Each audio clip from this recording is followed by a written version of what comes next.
Welcome students, कैसे हैं आप लोग। चलिए हम लोग आज नए टॉपिक, आपका जो लास्ट यूनिट है ऑपरेशन मैनेजमेंट का, maintenance management and replacement theory, ये हम लोग कर रहे हैं। तो आज हम लोग करेंगे रिप्लेसमेंट थ्योरी। अब बात आती है रिप्लेसमेंट थ्योरी की, तो रिप्लेसमेंट का मतलब ही होता है किसी भी एक चीज को हटाकर दूसरा चीज लेकर आना, यानी एक ऑब्जेक्ट को हटाया और उसके जगह पे दूसरा लेकर आया, तो रिप्लेसमेंट होता है। तो बेसिकली रिप्लेसमेंट थ्योरी किसको डिस्क्राइब करता है। मान लीजिए कि आपके पास मशीन है और आप मशीन को प्रोडक्शन में यूज करते हैं, और प्रोडक्शन में यूज करते हैं और उसका मेंटेनेंस भी कराते हैं। जैसे जैसे उसकी लाइफ बढ़ती चली जाती है, मेंटेनेंस का खर्चा भी बढ़ता है, लेकिन जिस हिसाब से मेंटेनेंस का खर्चा बढ़ा उस हिसाब से प्रोडक्टिविटी बढ़ती नहीं है, प्रोडक्टिविटी घटनी शुरू हो जाती है। तो आपके पास चॉइस आ जाता है कि अब इस मशीन से मेरा प्रोडक्शन करना कॉस्ट बेनिफिट नहीं है, मेरा कॉस्ट ज्यादा लग रहा है, तो हमें इस मशीन को हटाकर दूसरे मशीन को लेकर आना है। तो क्या हुआ, एक तरीके से रिप्लेसमेंट प्रोग्राम आ गया। तो replacement theory basically concern with the situation where the passage of life efficiency of machine is diminishes and some remedial action is to be taken to replace the machine at optimum time period. This is the replacement theory. तो replacement theory हम लोग यहां से start करेंगे, उसकी पहले theoretical part करेंगे, उसके बाद प्रैक्टिकल पे हम लोग आएंगे। चलिए हम लोग स्टार्ट करते हैं। Replacement theory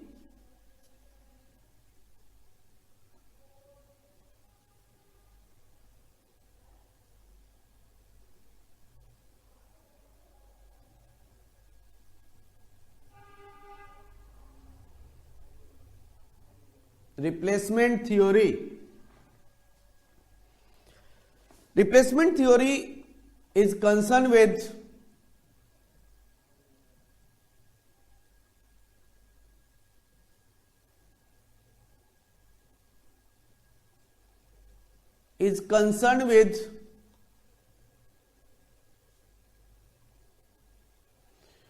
situation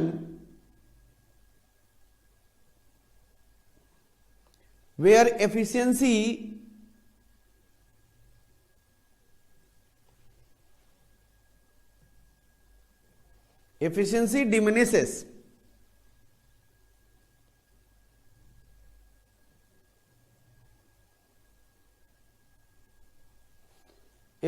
diminishes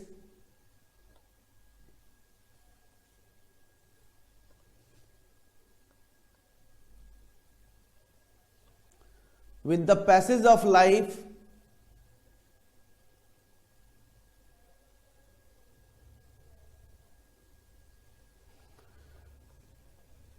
and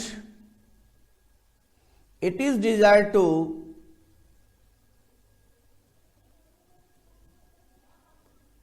take some remedial action.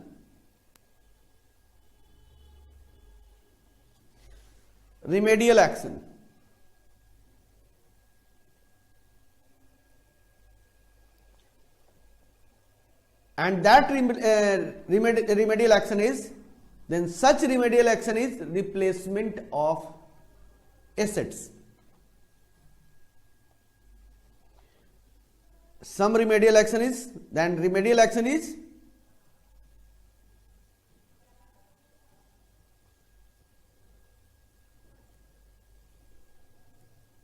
is to replace the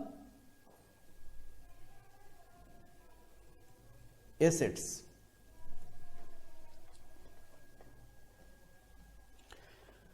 And replacement theory basically determines the optimum time period at which any assets can be replaced. It determines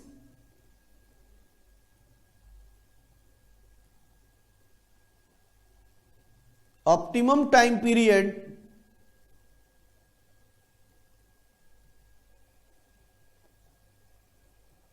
to replace the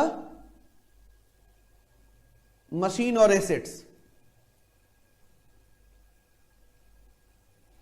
यह कहता है, हमें यह ध्यान रखना है इसमें।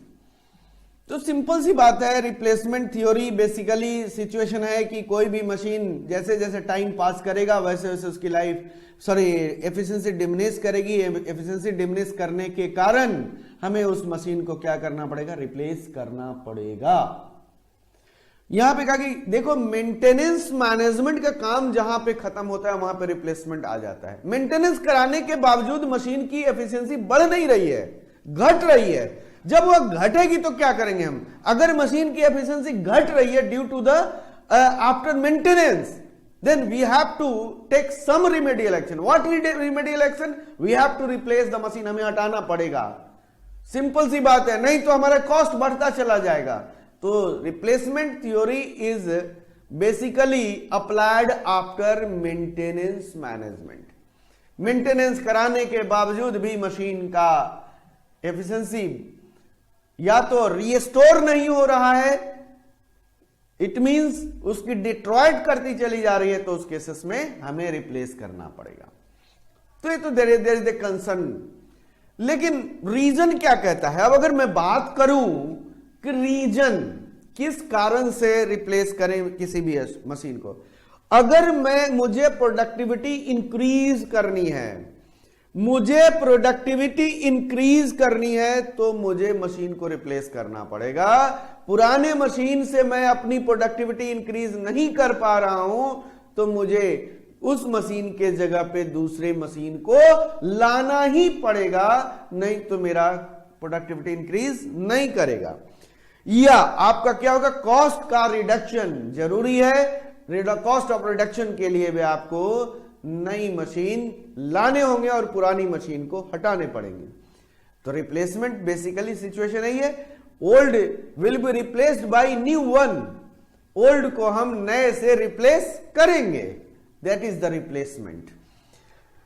इसके अलावा देखो, प्रोडक्टिविटी इंक्रीज करने के अलावा, कॉस्ट कम करने के अलावा भी हमें कुछ कारण है। चलिए हम लोग उसको डिस्कस करेंगे थ्योरेटिकल पॉइंट ऑफ व्यू से।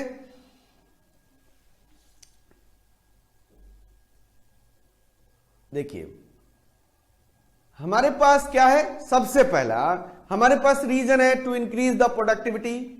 प्रोडक्टिविटी इंक्रीज करना है तो मुझे क्या करना पड़ेगा, बढ़ाना पड़ेगा, सॉरी मशीन को रिप्लेस करना पड़ेगा।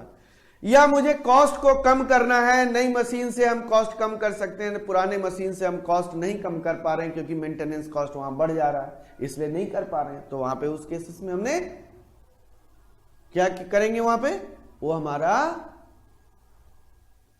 क्या हो जाएगा, रिप्लेस करना पड़ेगा कि नहीं करना पड़ेगा, रिप्लेस करना पड़ेगा। अब इसके अलावा भी हमारे पास है, क्या उपाय है? कहता है कि अगर मशीन ऑब्सलीट कर जाए, टेक्निकली आउटडेटेड होना शुरू हो जाए और पुरानी मशीन आप यूज करोगे, तो क्या हो जाएगा, आपकी पुरानी मशीन वर्क उतनी इफेक्टिव नहीं करेगी, नई आपको लाने ही पड़ेंगे। सिंपल सी बात है, देख रहे हो आज कंप्यूटर लैपटॉप में क्या होता है, आज टेक्निकली ऑब्सलीट पुराने जो आपके पास जो लैपटॉप है उसको जरा आज के सॉफ्टवेयर पे चला के देखो, नहीं चलता है। क्यों नहीं चलता है? क्योंकि वो सपोर्ट नहीं करेगा। तो जहां पे टेक्निकली जैसे जैसे टाइम पास होता है, टेक्निकली अपडेट भी करना होता है मशीन को। अगर टेक्निकली अपडेट नहीं कर पा रहे हैं तो मेरा प्रोडक्टिविटी इंक्रीज भी नहीं होगा, तो मेरा क्या होगा, उस पुराने मशीन को मुझे क्या करना चाहिए, रिप्लेस कर देना चाहिए। दूसरा क्या है, अगर मान लो कि आपके पास ज्यादा काम आ गया है, आपके पास ज्यादा काम आ गया है और एग्जिस्टिंग मशीन से आप उस काम को कंप्लीट नहीं कर पा रहे हो, क्या करोगे आप, पुरानी मशीन को नई मशीन से रिप्लेस करना ही पड़ेगा। अगर हमारे पास पहले से जो नई पुरानी मशीन है, मैनुअल मशीन है और मैं उस मैनुअल मशीन को हटाना चाहता हूं, उसके जगह पे या तो ऑटोमेटिक या सेमी ऑटोमेटिक मशीन लेकर आऊं। अगर मैं ऑटोमेटिक और सेमी ऑटोमेटिक मशीन लाऊंगा तो मेरा क्या हो जाएगा, एक single operator one more than one machine को ऑपरेट कर लेगा। जब मोर देन वन ऑपरेटर उस मशीन को ऑपरेट कर लेगा तो उस केसेस में क्या कहेंगे हम, हमारा कॉस्ट बचेगा कि नहीं बचेगा। पहले आपका दो ऑपरेटर दो मशीन को ऑपरेट कर रहा था, अब एक ऑपरेटर दो मशीन को ऑपरेट कर रहा है, तो सेविंग हुआ कि नहीं हुआ लेबर कॉस्ट का। इसके अलावा अगर कोई पुरानी मशीन है उसमें हमारे पास सेटअप करने में या टाइम हमारे पास ज्यादा लगता था, नई मशीन में सेटअप करने में टाइम कम लगता है, जिसके कारण मेरा प्रोडक्टिविटी बढ़ जाएगा। ऑपरेटर सिंपल तरीके से उसको ऑपरेट कर रहा है, तो मुझे पुरानी मशीन को नई मशीन से रिप्लेस कर देनी चाहिए। अगला रिपेयर कॉस्ट बढ़ता चला जाए, तो अगर रिपेयर कॉस्ट बढ़ रहा है, रिपेयर कॉस्ट हमारे पास क्या हो रहा है, घट नहीं रहा है, तो उस केसेस में क्या करेंगे हम पुरानी मशीन को नई मशीन से रिप्लेस कर देंगे। क्लियर है यहां तक। ये तो हमारे पास देखो रीजन आ गया। अब आते हैं फैक्टर्स। दो फैक्टर्स होते हैं, factors affecting the replacement program, यानी हमारे पास कौन कौन से फैक्टर्स अफेक्ट करेंगे। दो फैक्टर्स होते हैं, फैक्टर जिसके कारण हम किसी भी मशीन को रिप्लेस कर सकते हैं।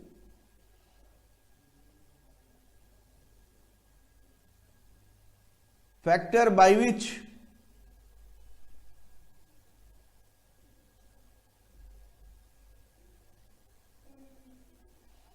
machine is replaced।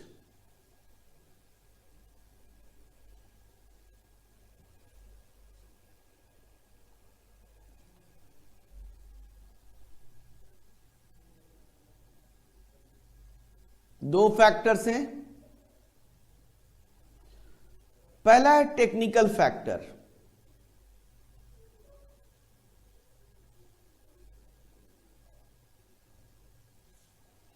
दूसरा है कॉस्ट फैक्टर।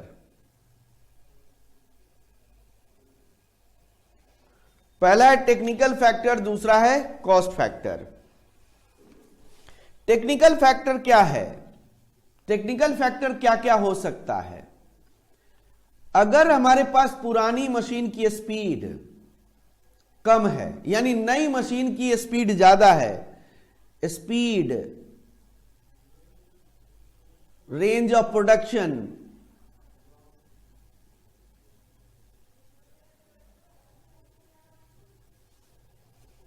कैपेसिटी हायर है, ठीक है, जिसके कारण हमारे पास नई मशीन को ला सकते हैं। दूसरा हमारे पास है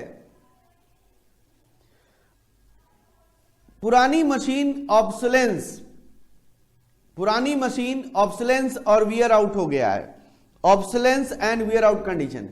पुरानी मशीन की स्पीड कम है, रेंज ऑफ प्रोडक्शन कम है, कैपेसिटी कम हो रहा है, एक्यूरेसी में दिक्कत आ रही है, तो उस कारण से हम मशीन को रिप्लेस करेंगे। दूसरा है obsolescence, obsolescence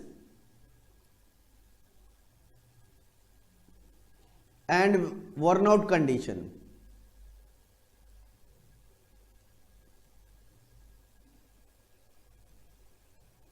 obsolescence and वर्नआउट condition में हम क्या करते हैं, चेंज कर देते हैं मशीन। सेकंड हमारे पास थर्ड है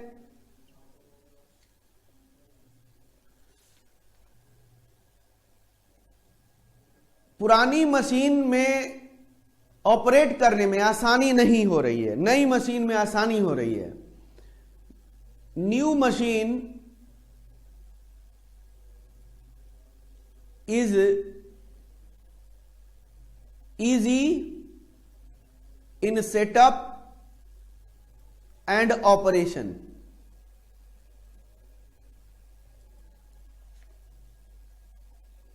तो हम क्या करेंगे, पुरानी मशीन को नई मशीन से रिप्लेस कर देंगे। Flexibility,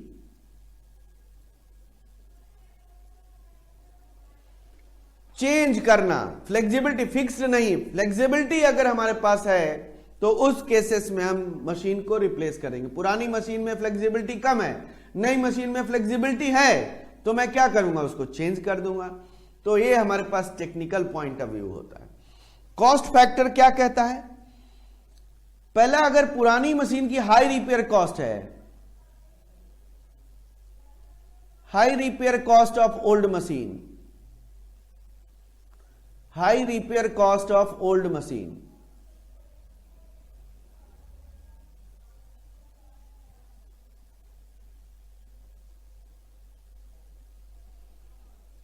second is high remodeling cost,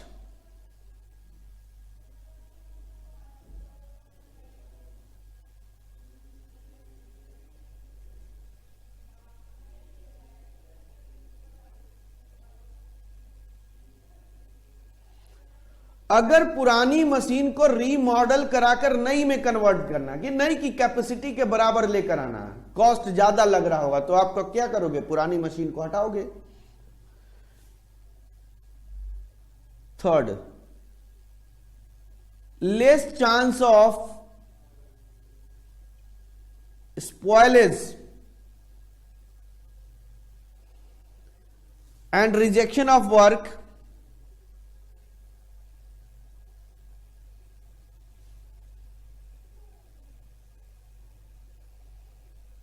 of new machine,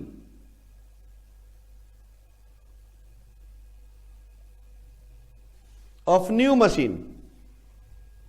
नई मशीन का, नई मशीन से जो प्रोडक्शन कर रहे हैं उसमें हमारे पास लेस चांस ऑफ स्पॉइलेज है, मतलब मेरा मटेरियल स्पॉइल नहीं हो रहा है, रिजेक्शन ऑफ वर्क नहीं हो रहा है, मतलब डिफेक्टिव नहीं आ रहे, कम आ रहे हैं। तो उस केसेस में पुरानी मशीन को मुझे नई मशीन से रिप्लेस कर देना चाहिए।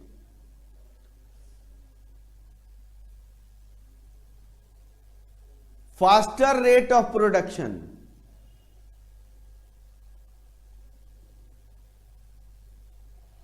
प्रोडक्शन रेट बढ़ेगा तो उस केसेस में भी हमारा क्या होगा, कॉस्ट कम होगा। इस तरीके से है, और भी बहुत सारे होंगे। अगर हमारे पास मान लो कि पुरानी मशीन पे हम स्किल्ड रखते हैं और नई मशीन पे मेरा सेमी स्किल्ड वर्कर से काम चलेगा, तो लेबर सेविंग कर सकते हैं, लेबर सेविंग करेंगे, जो कॉस्ट सेविंग आता है। तो कॉस्ट कैसे कैसे सेव किया जाएगा, इस फैक्टर के कारण हम किसी भी मशीन को क्या कर सकते हैं, रिप्लेस कर सकते हैं पुराने को नए से। ये हमारे पास फैक्टर्स हैं। अब बात आती है कि रिप्लेसमेंट प्रोग्राम कहां कहां अप्लाई होता है। रिप्लेसमेंट प्रोग्राम अप्लाई कहां पे होता है? जैसे टैंजेबल एसेट्स में तो रिप्लेसमेंट होता है, जैसे हमने कोई भी मशीन एसेट्स परचेज किया, उसे हमें क्या करना पड़ेगा, एक समय के बाद उसको रिप्लेस करने पड़ेंगे। इसके अलावा हम ह्यूमन रिसोर्स में भी रिप्लेसमेंट प्रोग्राम लेते हैं। जैसे देखते हो आप लोग लेबर कॉस्टिंग में भी पढ़े होंगे, तो लेबर में भी आप लोग पढ़े होंगे सेपरेशन मेथड एंड वेरियस जो भी मेथड होगा, रिप्लेसमेंट मेथड भी होता है उसमें। मतलब एक वर्कर्स को दूसरे जगह रिप्लेस कर दिया गया दूसरे डिपार्टमेंट पे, तो हम उसके जगह पे नए लाते हैं। कुछ वर्कर्स छोड़ के चला गया तो उसको लाते हैं। कुछ वर्कर्स रिटायर कर गए, क्यों? Due to the passage of time, उनका लाइफ क्या हो गया, रिटायरमेंट का आ गया, मतलब उनकी एफिशिएंसी अब बढ़ नहीं रही, रिटायरमेंट क्यों दिया गया है, तो रिटायरमेंट प्रोग्राम में भी होता है। This is retirement program is the replacement program. तो हम कहां पे, ह्यूमन रिसोर्स में भी अप्लाई करते हैं। और कहां पे हो सकता है, कुछ ऐसे ऑब्जेक्ट जिनकी लाइफ अनसर्टेन नेचर होता है, उसमें भी हम रिप्लेसमेंट प्रोग्राम लेते हैं, लगाते हैं। जैसे मान लो कि आप बल्ब खरीदते हो, बल्ब कब फ्यूज करेगा, फ्यूज करेगा तो हमें क्या करना पड़ेगा, रिप्लेस करना पड़ेगा। मान लो कि मान लिया जाए हमें पॉलिसी बनाने, हमने हमारा कोई इंडस्ट्री है, एक इंडस्ट्री में मैंने 1000 बल्ब स्पेशल टाइप का लगाया हुआ है मशीन के पास में, मशीन के पास पे स्पेशल टाइप ऑफ बल्ब जो लगाया है उसको हमें एक पर्टिकुलर टाइम इंटरवल के बाद रिप्लेस करना है। तो रिप्लेस कैसे करेंगे, उसके लिए पॉलिसी फॉर्मुलेशन, क्योंकि बल्ब का लाइफ पता नहीं कब फेल हो, तो हमें वहां पे भी रिप्लेसमेंट प्रोग्राम अप्लाई करते हैं। तो बेसिकली एप्लीकेशन कहां कहां हो रहा है, एसेट्स मशीन्स पे तो हम करेंगे ही करेंगे, टेंजेबल एसेट्स पे तो करेंगे ही करेंगे, ह्यूमन रिसोर्स में भी होता है, मैन पावर में भी हम रिप्लेसमेंट प्रोग्राम लगाते हैं, और वह ऑब्जेक्ट जिसका लाइफ अनसर्टेन नेचर होता है उसमें भी हम अप्लाई करते हैं। क्लियर है सभी को यहां पे? इसके बाद हम लोगों का आता है बात कि अगर मशीन बार बार फेलियर होना शुरू हो जाए और बार बार रिपेयर कराई जाए, जब बार बार रिपेयर कराओगे तो मशीन बंद हो जाता है, जहां पे प्रोडक्टिविटी क्या हो जाता है, रिड्यूस हो जाता है। हमने मेंटेनेंस मैनेजमेंट में पॉलिसी पढ़ा कि मैं मेंटेनेंस क्यों कराऊंगा, मेरी एफिशिएंसी बढ़ जाए, मशीन की एफिशिएंसी बढ़ जाए, प्रोडक्शन कैपेसिटी बढ़े, इसीलिए तो मेंटेनेंस कराते हैं। लेकिन बढ़ नहीं रही, घट रही है, तो हम क्या करेंगे, रिप्लेसमेंट करना पड़ेगा। तो यानी replacement program basically failure pattern पे भी काम करता है। फेलियर पैटर्न कहता है, फेलियर दो तरह का होता है, ग्रेजुअल फेलियर होता है, दूसरा सडन फेलियर होता है। ग्रेजुअल फेलियर और सडन फेलियर। ग्रेजुअल फेलियर कहता है कि जैसे जैसे लाइफ बढ़ेगी वैसे वैसे फेल होने का चांसेस बढ़ता चला जाएगा। जैसे बल्ब है, आपने बल्ब लगाया और जैसे जैसे उसकी लाइफ बढ़ती चली जाएगी वह फेल होने का चांसेस बढ़ता चला जाएगा। ये तो ग्रेजुअल फेलियर कहा जाता है। लेकिन एक फेलियर होता है सडन फेलियर। सडन फेलियर अचानक। तो सडन फेलियर में भी हम क्या करते हैं, तीन तरह का नेचर होता है, एक प्रोग्रेसिव होता है, दूसरा रेट्रोग्रेसिव होता है और तीसरा हमारे पास होता है रैंडम फेलियर। ध्यान दोगे आप लोग जरा ध्यान दोगे, बुक में भी आप लोग देखोगे, जरा बुक में भी ये सब चीजें लिखी हुई हैं, थोड़ा सा ध्यान दोगे बुक में भी जरा आप लोग। मैं बुक पे आ जाता हूं, जरा आपको मैं बता दूं, ये पढ़ लेना है आप लोगों को। रिप्लेसमेंट प्रोग्राम कहां कहां अप्लाई होता है मैंने बता दिया है। इसमें देखोगे फेलियर मैकेनिज्म के आधार पर दो तरह का फेलियर होता है, ग्रेजुअल फेलियर और दूसरा होता है sudden failure. Gradual failure is mechanism अंदर, ग्रेजुअल फेलियर इज प्रोग्रेसिव। जैसे जैसे लाइफ इंक्रीज करेगा वैसे वैसे फेल होना शुरू हो जाएगा, यानी एफिशिएंसी डिक्रीज करती है, लाइफ बढ़ेगी, एफिशिएंसी डिक्रीज करेगा और फेलियर चांसेस बढ़ता चला जाएगा, वो हो जाता है ग्रेजुअल फेलियर। दूसरा है सडन फेलियर। सडन फेलियर हमारे पास तीन तरह का हो गया, प्रोग्रेसिव, रेट्रोग्रेसिव और रैंडम। देखो प्रोग्रेसिव कहने का मतलब, अगर कोई भी चीजें की लाइफ जैसे जैसे बढ़ेगी तो अचानक फेल होने की संभावनाएं बढ़ जाती है, तो वह नेचर हमारा प्रोग्रेसिव नेचर होता है। रेट्रोग्रेसिव, अचानक फेल होने की संभावनाएं शुरुआती दौर में होती है और उसके बाद आपका बाद में धीरे धीरे कम होता है, फिर उसके बाद एक लाइफ के बाद फेलियर चांसेस बढ़ता है।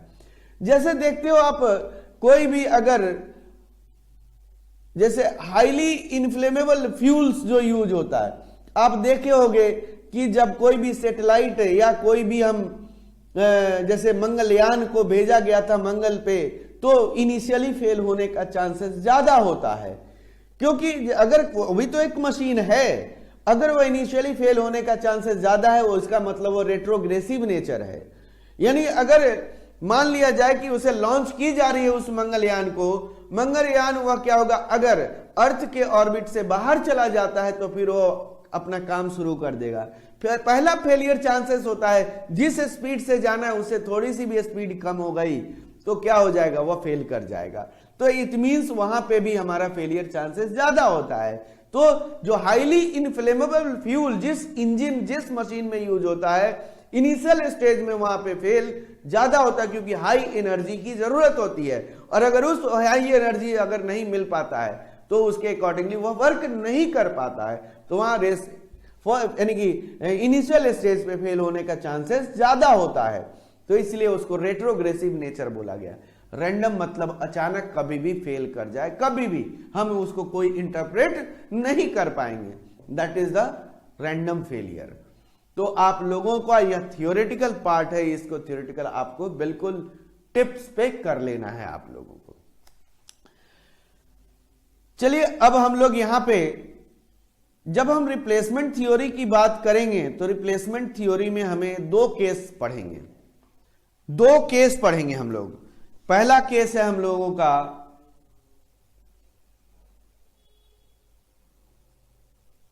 केस 1, रिप्लेसमेंट प्रोग्राम करेंगे तो उस केसेस में हम time value of money consider नहीं करेंगे। तो सबसे पहला है when time value of money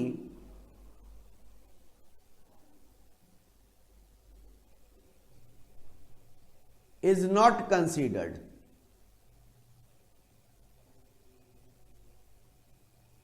हम time value of money consider नहीं करेंगे।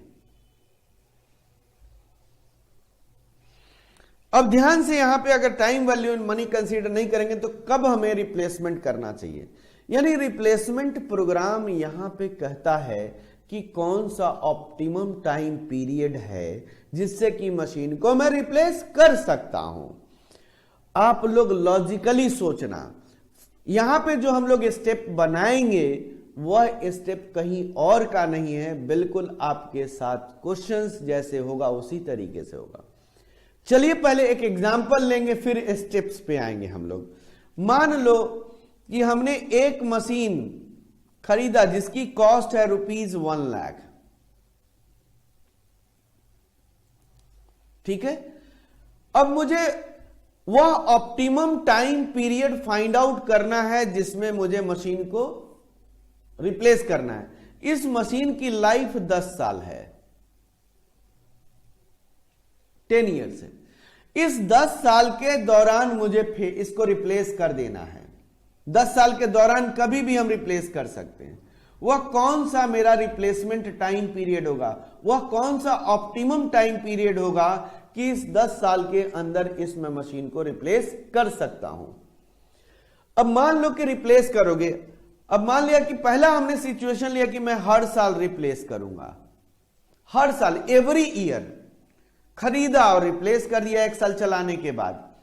तो 1 साल चलाने के बाद आपने क्या किया, इसको बेचा, तो यह बिका आपका 70,000 में। तो 1 लाख की मशीन आपका बिका 70,000, तो 30,000 रुपया आपका तो कॉस्ट लगा एज लाइक ए डेप्रिसिएशन, जिसको हम लोग कहते हैं रिप्लेसमेंट कॉस्ट। यहां पे तो 1 लाख का मशीन खरीद के उसे 70,000 में बेचा, तो मेरा जो 30,000 का जो कॉस्ट है, जिसको हम कॉस्ट यहां कह रहे हैं, वो रिप्लेसमेंट कॉस्ट कहा जाएगा। तो रिप्लेसमेंट कॉस्ट आपका 1 ईयर का, रिप्लेसमेंट कॉस्ट 1 ईयर का हो गया आपको 30,000 रुपया। क्यों? क्योंकि साल्वेज वैल्यू आपका 70,000 है। फर्स्ट ईयर में साल्वेज आपका 70,000 है। अब मशीन चलाओगे तो मेंटेनेंस कराओगे ना, तो हमने क्या देखा कि 10,000 रुपया मेरा मेंटेनेंस कॉस्ट आ गया 1 साल में, तो मेरा टोटल खर्चा हो गया 40,000 का। अगर मैं हर साल रिप्लेस करता हूं तो मेरा 40,000 रुपए का खर्चा आता है। क्यों? क्योंकि 70,000 तो आपने 1 लाख का मशीन परचेज करना है, 70,000 तो क्या हो गया, साल्वेज वैल्यू हो गया। तो अपने घर से आप रिप्लेसमेंट का 30,000 और प्लस मेंटेनेंस कॉस्ट 40,000 लगाया कि नहीं लगाया आपने। अगर मैं अब हर साल नहीं करता हूं, हर 2 साल के अंतराल पे करूं, तो देखोगे यहां पे कॉस्ट आ गया हमारे पास, एक रिप्लेसमेंट कॉस्ट और एक मेंटेनेंस कॉस्ट, 2 चीजें आती है इसमें।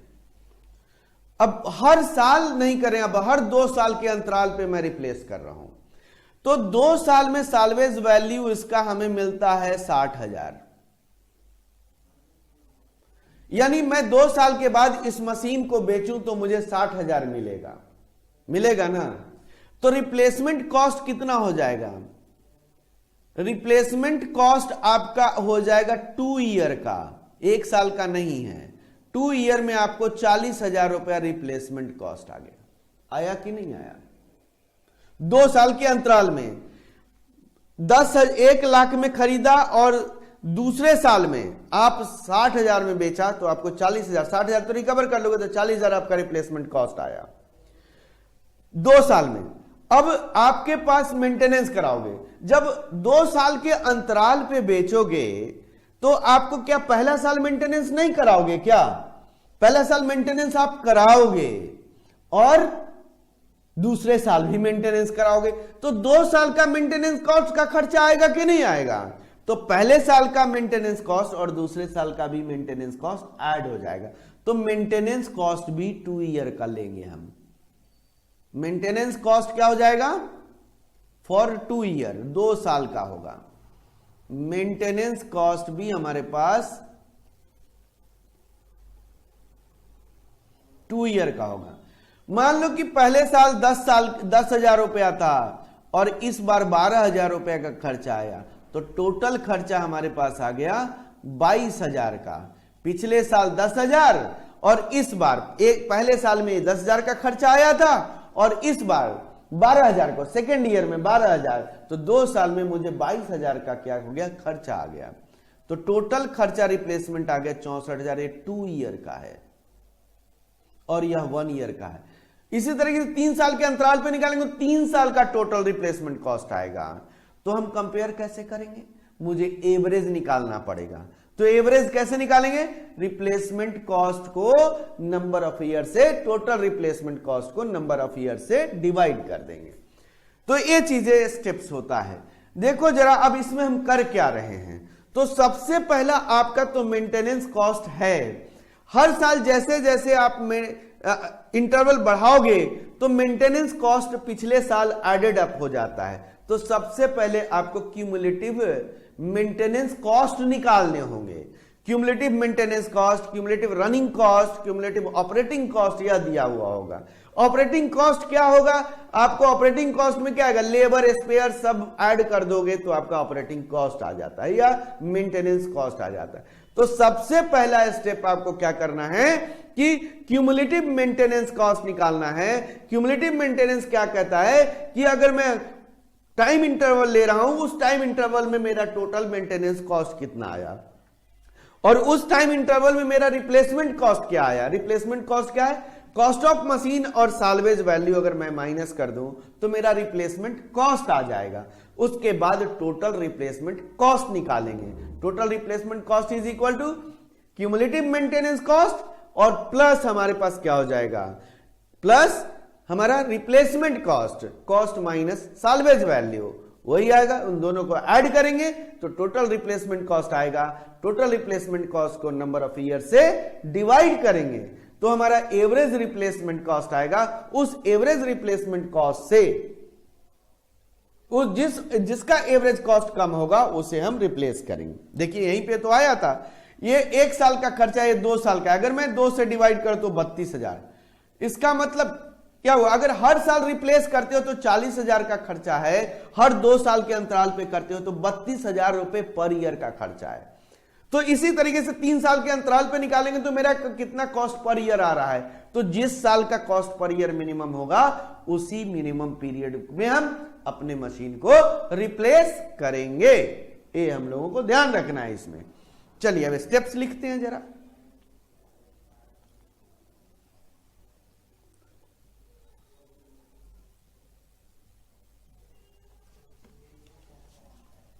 First, find cumulative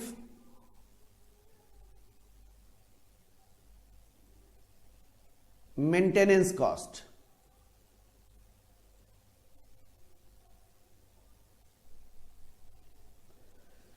maintenance cost होगा, ऑपरेटिंग कॉस्ट होगा, रनिंग कॉस्ट होगा, ये सभी एक ही मतलब है। यहां आपको हो सकता है cost of spare, cost of labour अलग अलग करके दे दिया हर साल का, तो कॉस्ट ऑफ लेबर और कॉस्ट ऑफ स्पेयर दोनों को ऐड कर लोगे तो आपका वो रनिंग कॉस्ट या मेंटेनेंस कॉस्ट या ऑपरेटिंग कॉस्ट आएगा। तो सबसे पहले हमें क्यूमुलेटिव मेंटेनेंस कॉस्ट निकालने होंगे। सेकेंड स्टेप में हमें क्या करना पड़ेगा? Find replacement cost.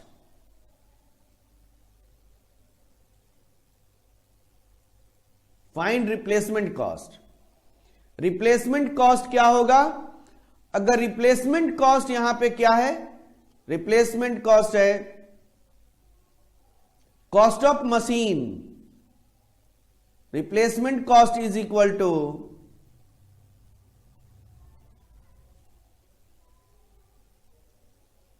Cost of machine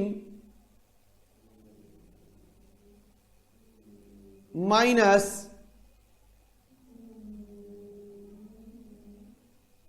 salvage value of a machine, salvage value of a machine, यानी इसको इस तरीके से भी हम यहां पे लिख ले शॉर्ट फॉर्म में, replacement cost is equal to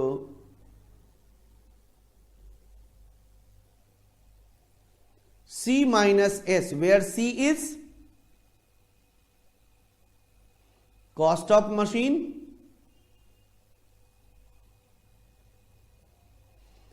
S is the salvage value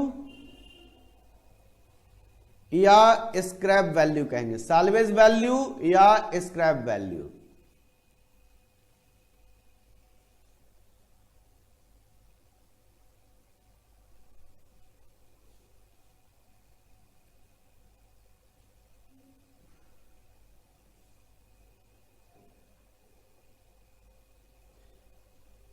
Third is find total replacement cost.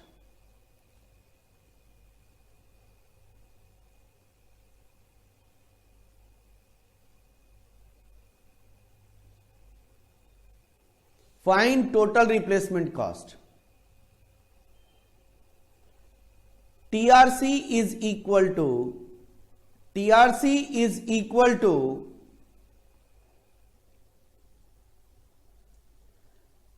cumulative maintenance cost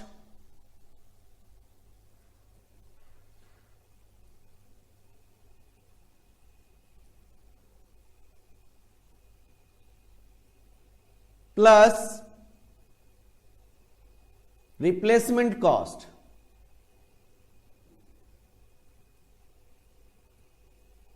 या हम लोग इसको इस तरीके से इसको शॉर्ट में लिख लें, TRC is equal to cumulative maintenance cost plus C minus S, cost of machine minus replacement cost। TRC हमारे पास क्या आ गया है, 1 ईयर का, 2 ईयर का, 3 ईयर का।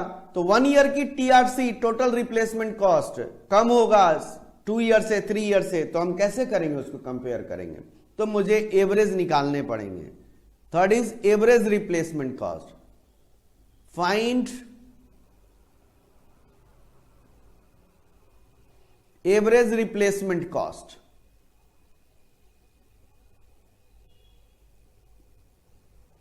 Find average replacement cost. Average replacement cost कैसे निकालेंगे, ARC is equal to TRC divided by number of years, number of respective year, जो इस साल का है उसी का लेंगे। 1 ईयर का है तो 1 से डिवाइड करेंगे, 2 ईयर का TRC है तो 2 से डिवाइड करेंगे या लेंगे। नोट, अब हमारे पास नोट क्या देखना है यहां पे, the year in which ARC is minimum,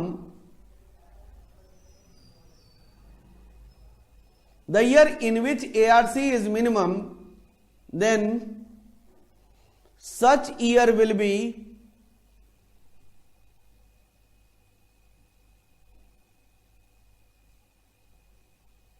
considered as optimum replacement period, optimum replacement period, यह ऑप्टिमम रिप्लेसमेंट पीरियड होगा। तो जिस ईयर में सबसे कम एवरेज रिप्लेसमेंट कॉस्ट होगा उसी ईयर में हम किसी भी मशीन को रिप्लेस करेंगे। यह स्टेप है, यह स्टेप आप फॉलो करेंगे कि कोई भी क्वेश्चन हो सकता है, हम लोग कुछ भी यहां पे कंप्लीट कर सकते हैं। तो ये हम लोगों ने यहां तक कर लिया है, यहां तक हम लोगों ने कर लिया है, और इसके बाद हम लोग आगे नेक्स्ट क्लास में इस पे प्रैक्टिकल करेंगे। प्रैक्टिकल करेंगे नेक्स्ट क्लास में। Happy learning. जो भी डाउट्स हो आप लोग पूछ सकते हैं।